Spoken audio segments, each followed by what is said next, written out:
What's up, everybody? So, Toby, it's been a pretty rough year. Yeah, the movies have sucked. The games have sucked, you know? Music's been pretty good, though.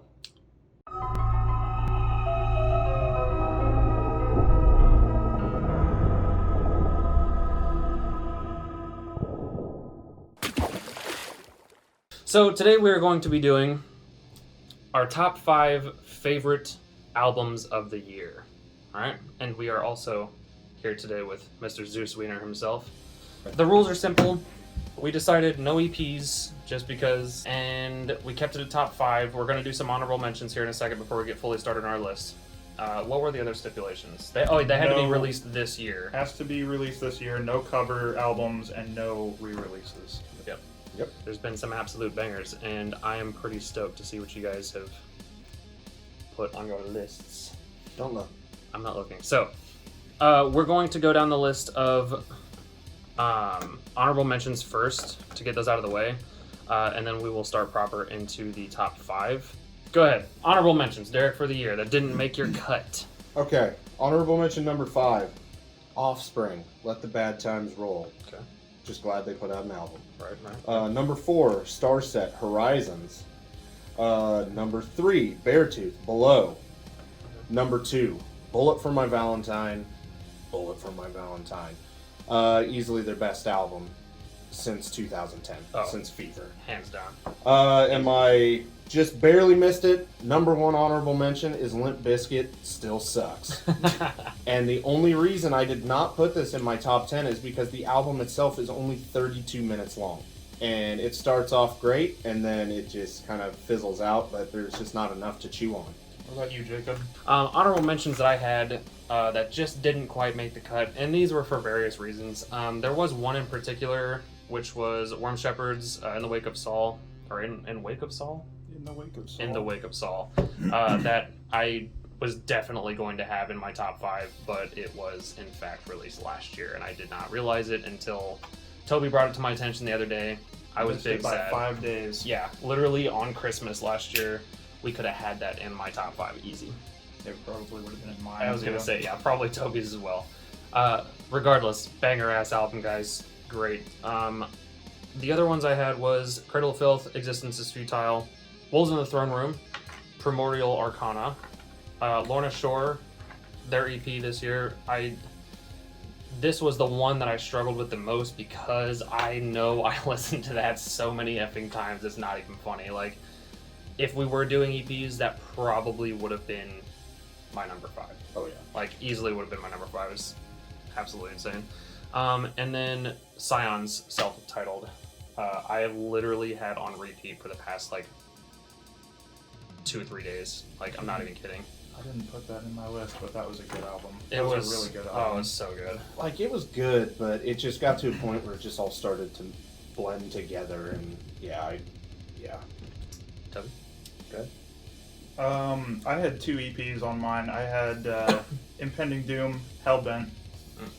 Fantastic EP. I really, really wanted to put that in my top 5, but they wouldn't let me do it, and I'm still upset about it. Nope. It's And the rules. Lorna Shore's EP also. All the rest of these, though, almost made my list. In fact, they were, I think every single one of these was in my list at one point or another, but just got pushed out over time. I had Cannibal Corpse, Violence Unimagined, Trivium, In the Court of the Dragon, Ice Nine Kills, The Silver Scream 2, and Brand of Sacrifice, Lifeblood. That album has some of the sickest artwork I've ever seen. It is also just a really solid deathcore album. Brand of Sacrifice. Brand of Sacrifice, Lifeblood. It is so good. Word. Okay, so Let's get into the list. by the way, we did not tell. We don't know each other's yeah. lists. We have no idea what each other's lists are. It's been very tough. It's been Yeah. extremely hard not to talk about it at work because we always go to lunch and stuff together at work. So this is the kind of shit we would normally talk about at work or around lunch, and we just couldn't. We had to sit here and talk about boring stuff. Go ahead, Toby. What is your number 5? My number 5 spot is 1914's Where Fear and Weapons Meet. I guessed it. Yeah, you called that one. For yeah. Derek and for the viewers who may not know who this is, they are a black metal band, like a symphonic black metal band. Very good black metal band, by the way. I'm Very not good. dogging on them at all, but we'll get into that later. Very good black metal band. They sing primarily about World War I, and this album, I think, is their best work that they've put out to date. It's cohesive as shit. The whole thing, like, it's like a journey listening to it all the way through from start to finish. Like a Karok Angren album. Like a Karok Angren album, yes. I love Karok Angren so much. It's got a very unique writing style. There's a song in particular on here that reads in, like, if you were to read the lyrics, it reads like a letter that they would send the mother of a soldier that was killed in battle. Oh, so like a Dear John letter? Yeah. Okay. Where Fear and Weapons Meet, 1914, solid like 8 out of 10. My number 5 is not actually metal, and it probably won't come to anybody's surprise that knows me anyway.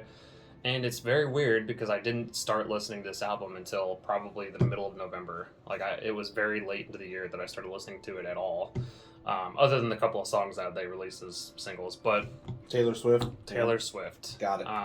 Guessed it. Teardrops Guessed on my it. guitar. My number 5 spot is City Morgue, Volume 3, Bottom of the Barrel. Solid. And I put that on there because out of all of the albums that I did have in my honorable mentions, I think In the Wake of Saul and Lorna Shore's EP probably would have beat it out because I'm pretty sure I listened to both of those way more than I listened to City Morgue's new album. But I just cannot stop listening to it. Even at, like, while I'm cleaning or something like that, I'll have that in my playlist no matter what. I just really, really, really like it. Solid album. That's the one I was telling you might be really short, and I just don't realize it because I just like listening to it. But Oh, yeah. you got Derek? My number 5 is Chevelle's Neritas. Nothing is real and this is a simulation. Now, I just want to be completely honest. I am not a big Chevelle fan, like I was telling you the other day. I've seen them 3 times. I thought they were literally garbage all 3 times I have seen them. But Oh, this is the one you were saying that I probably have seen them. I haven't, actually. oh, you haven't? I haven't Oh man, seen that I've is never shocking. seen them either. Honestly, that does shock me too, because there are several shows that I could have gone to that they easily could have been a part of, but they just weren't. Chevelle I've seen 3 times. They were bad all 3 times. So just want to pass on that. But Neritas is a concept album basically about space and shit. Space and shit. Yeah. Solid. Just hell yeah. Just going really bare bones with it. Songs I would absolutely recommend off the album are Mars Simula, Peach, and Ghost and Razor. Just absolutely bangers of songs. All right. Number 5 is across the board. Solid, solid, solid. What is your number 4? My number 4 is Cradle of Filth. Existence is Futile. I am a big Cradle of Filth fan. You don't can't say. tell.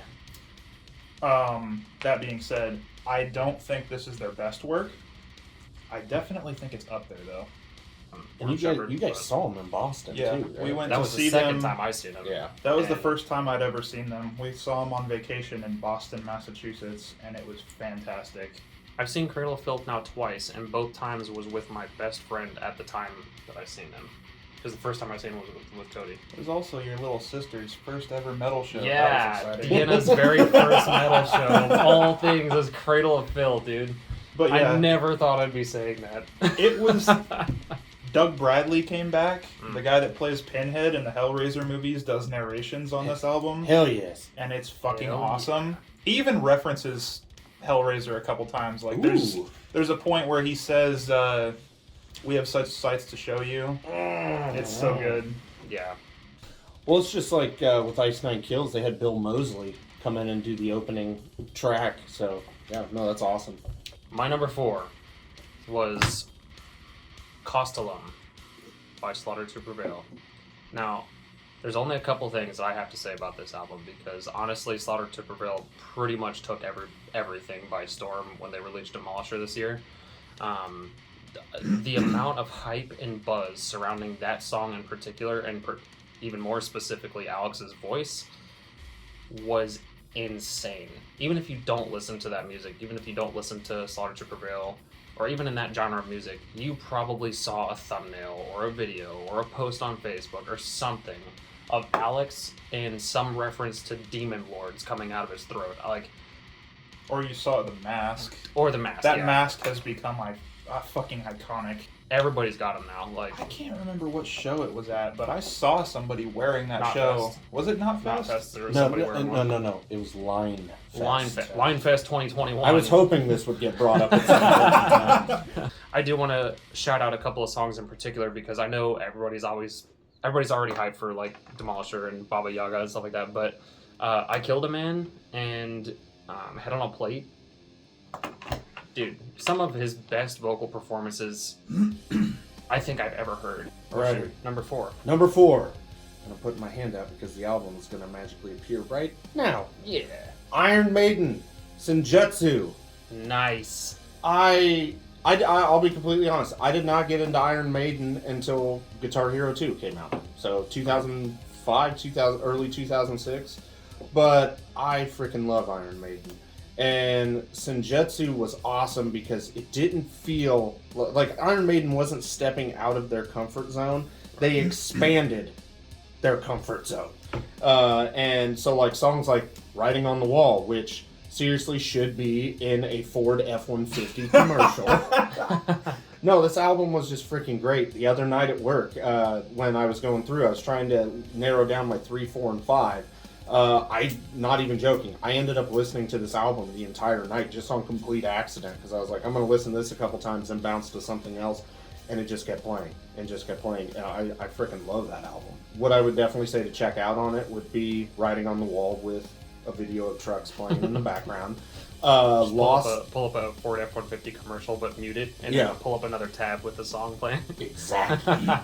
But yeah, Writing on the Wall, Lost in a Lost World, and then just the opening track, Senjutsu. Lost in a Lost World, Yeah. Stranger in a Strange Land. Yeah. Is it a sequel?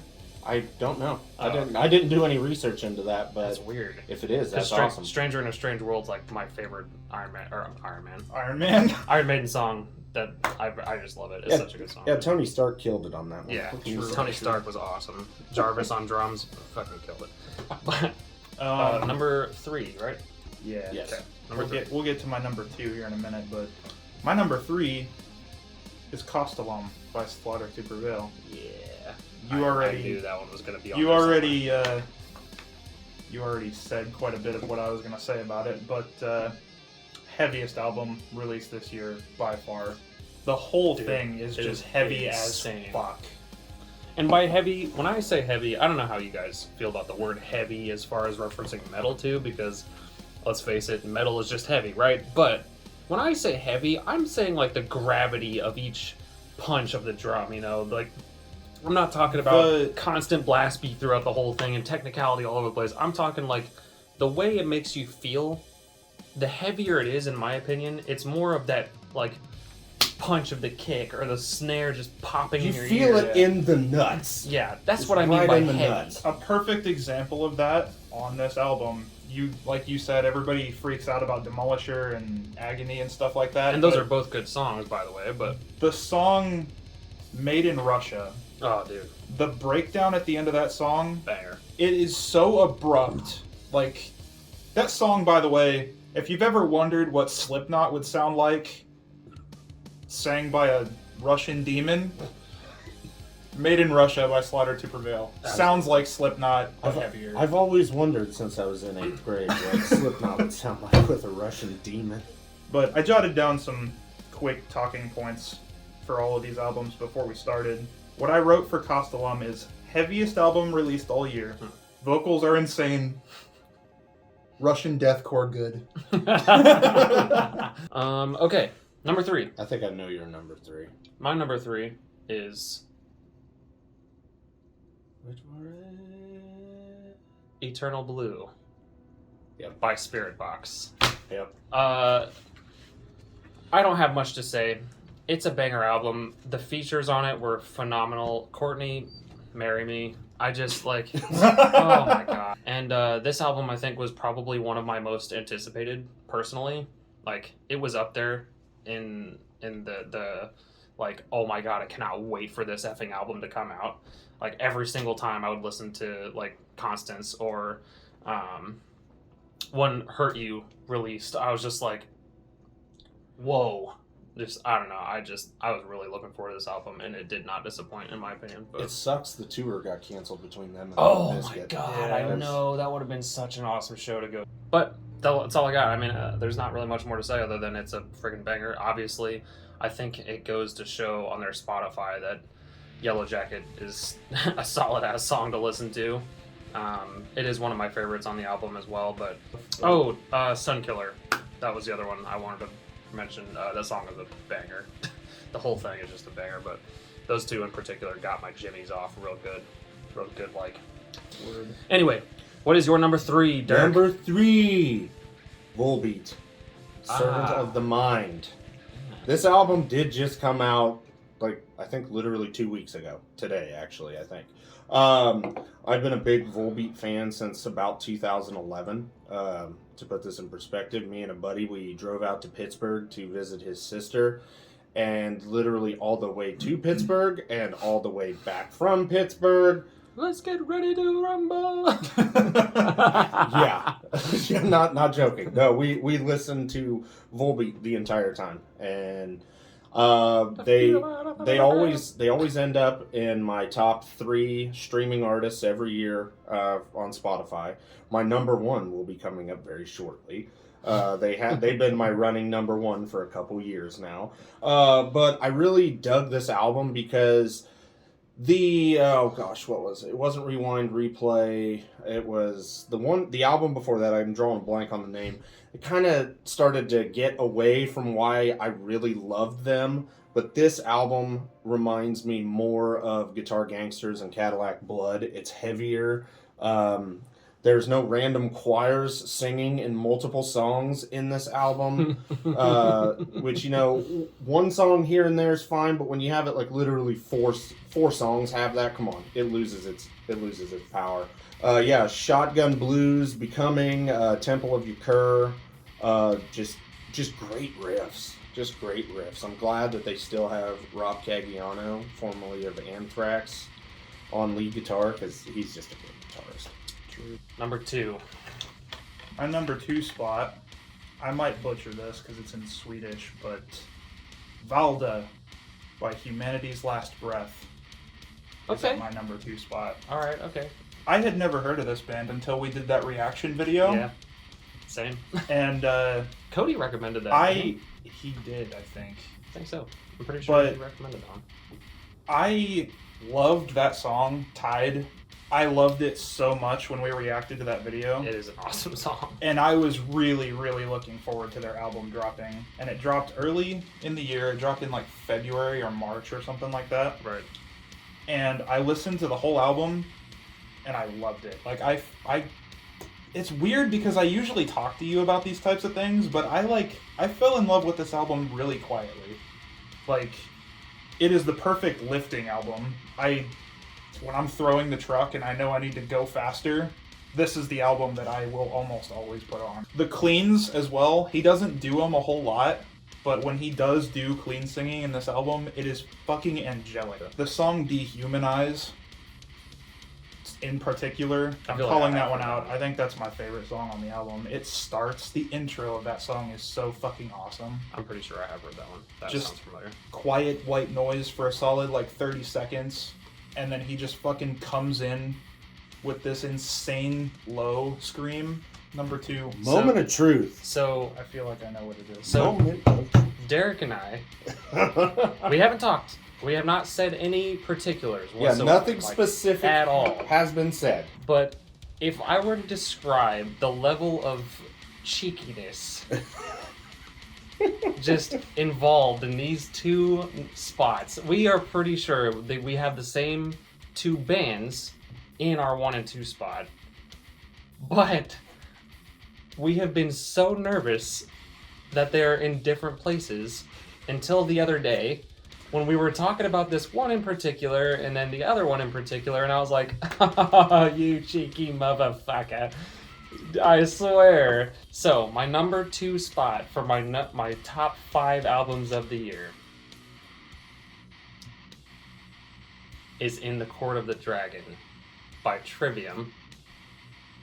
100% banger album. My favorite album that they've put out since Silence in the Snow. Easy. Matter of fact, I probably like it more than Silence in the Snow, to be honest. You broke him. Look at And- him. Look at him. It's okay. It's okay. Love the album. Seeing them twice in the span of a month made my life. It was a couple weeks. Yeah, in the span of a couple weeks, made my whole entire existence so happy. If no one knows, I am a massive Trivium fan, okay? I love Trivium, alright? And I just, for some reason, they have evaded me every single step of the way until this September. Specifically this September, I was able to see them twice, and I want to it say was a that beautiful moment. I'm not as big of a fan of Trivium as you two are. I like them a lot, but I don't obsess over them like you guys do. But I will say, I was at both of those shows with him. They put on a fucking awesome show. Yeah, they are really good live. They were absolutely awesome at Line Fest. Dude, 2021 so much energy. in Indianola, Iowa. I've seen Trivium, I think, like 5 times. Never put a bad show on. Yeah. And even one of the times in Columbia, Matt came out beforehand. It's like, "Hey guys, I'm sick." Everybody started like, "Oh shit, they're gonna cancel the show right now." It's like, "No, I'm sick. I can't really sing that well. You guys are gonna have to step it up." It's totally bitchin' show, Yeah, and yeah. I respect. just Dude, great, just awesome. I also want to take a moment to shout out Matt in particular. Yes. This year, he has been a fucking saint, alright? Like, all the live videos he's been putting out, all the interaction with the fans, dude. All the Twitch streams, like... you're Number 2, Trivium in the Court of the All right. Dragon. I've been a huge Trivium fan since like Love you, Trivium. 2006. Yeah, I will say I'm disappointed in myself that even I put What the Dead Men Say at number 2 last year, and then Court of the Dragon at number 2 2 years this, running, yeah, Trivium made yeah. number 2. But just so good. And another awesome thing, I've got my 22-month-old son. He is a Trivium fan. He's got videos of changing diapers, and Catastrophist is playing in the background. We went to my Crazy, cousin's right. wedding in November, and then afterwards we were jamming some like A Sword Over Damocles, and Oh, dude. Banger song. yeah, just absolutely amazing album, amazing guys. I don't really have a whole lot else to tack on to what you said. So My number 1 is The Work Mhm. by Rivers of Nile. This album came out Called it. fairly recently. I think it came out in like Well, a couple months ago, wasn't it? September, Yeah. maybe? Something like I don't know. that. Great album. Correct me if I'm wrong, but Awesome album. I listened to it in its entirety like the day it came out, and I was like, man, this is a pretty good album. And then I didn't touch it again Little did you know. until somebody that we work with recommended that I play a song from this album on the Unload. Who was it? Michael. Oh, okay, all right. He really shyly was like, hey, do you do song requests? And I was like, yeah, sure, what do you want to hear? And he said Dreaming Black Clockwork from The Work, Rivers of Nile. And I was like, all right, word. I played it, and I was like, damn, dude, this song is great. And I listened to the album again, and I was like, holy fuck, this is such a good album, and I've been like obsessed with it since. At least for me, there's criteria that makes a really good album. Is it heavy? Costellum was heavy. Does it try something new? Valda is very unique. Does it tell a good story? 1914 tells a great story. Does it make me feel something? The Work does all of those things. It's heavy when it needs to be. It slows down when it needs to. It's emotional as shit. It's very, very unique. They have a fucking saxophone player. Is it a sexy sax guy? It is very sexy. Fuck yes. It's, you know what? I just want to go ahead and say this right now, because 2 of us agreed on the number 1 album of the year. And number 2. Yeah, and number 2. But more importantly, our number 1 album of the year, it's not just our number 1 album of the year, it's the Cosmic Pizza number 1 album of the year. Because 2 out of 3. You know, Yeah, easy. that's passing in my book. That's I passing. can live with this. I know what it is. I'm I gonna can go live ahead. with it. I'm gonna go ahead and let you take it as our guest, Okay. but also because I took the number 2 and just rolled with it. So go ahead, buddy. What is our number 1? Our number 1 album of the year, Ice Nine Kills, Welcome to Horrorwood, The Silver Scream 2. Yes. What honestly needs to be said about this album? It's fucking amazing. It's so good. End It's of goddamn story. It's so good. The first Silver Scream, I will say, I really loved that album. I'm pretty sure I put it at number 5 in, I believe it's 2018 when it came out. Number 5, I really dug that album, but it just still wasn't quite there. This, literally, like you said earlier, mastered their craft. Everything about it. And as a huge horror fan, like, I'll be completely honest with you. I was not expecting a song about cabin fever to be good, because Eli Roth in general is just not good.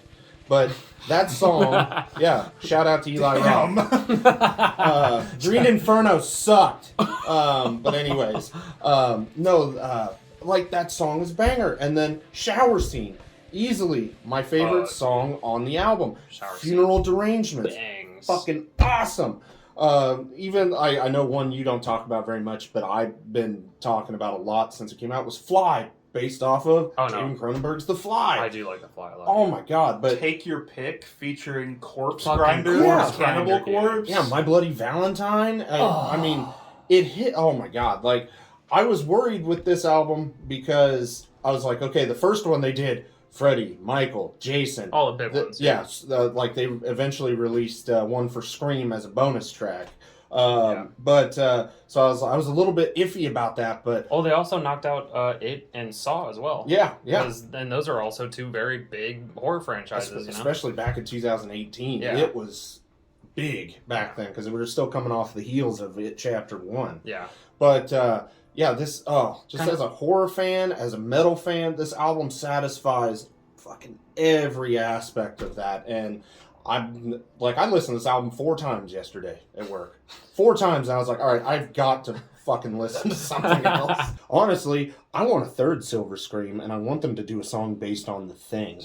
I want The one Thing, for Silent Hill. Yeah, Alien. Hereditary. Imagine, if Oh, you will, fuck that. imagine if you will, an Dude. Ice Nine Kills song based on Silent Hill, and the breakdown at the end has the tornado siren. Mm. And they have us film it Yes. for the music video. Call us. Please. We'll open up our schedule, don't you worry. Dude, even if it's just a cameo, we don't have to film it. Just please. We live in a time where all the movies have been really subpar. All of the AAA games that have come out, with the exception of Resident Evil Village, have been half-baked. fucking terrible. Half-baked as hell games. Not finished. Yeah. But Warzone. but the one saving grace. Battlefield! Even The one Halo saving had its grace in all of that was the music. moments. Yes. So shout out to all the artists that dropped new music, even if you didn't make any of our lists. Appreciate you Yeah. and your hard work. Absolutely. Love you. And I also want to Keep do it another shout out to Trivium for putting out 2 albums in 2 years. Yeah, facts. And actually staying busy during Dude. the pandemic when other people should have put out albums Yeah. this year. Doing the real hero work. Yeah. Peace out. Thanks for coming. Thanks for joining us, Derek. Anytime. We will see you in the next one where we mud wrestle pigs.